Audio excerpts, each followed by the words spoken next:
formalización de la denuncia penal, contra el señor Felipe Castillo por los delitos vinculados a la malversación de fondos.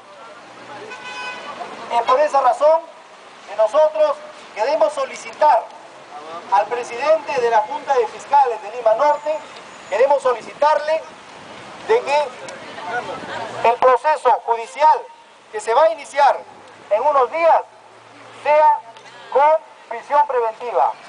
Los colegas que me escuchan me entienden perfectamente. Una cosa es comparecencia y la otra cosa, la prisión preventiva.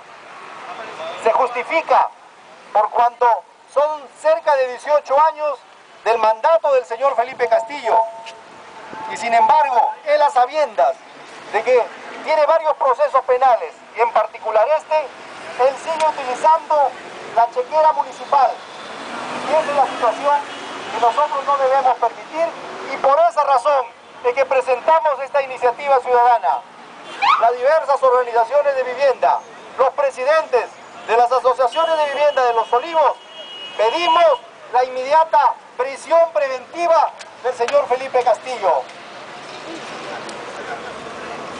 Es por eso que agradecemos la presencia de todos ustedes que nos acompañan en esta importante tarde.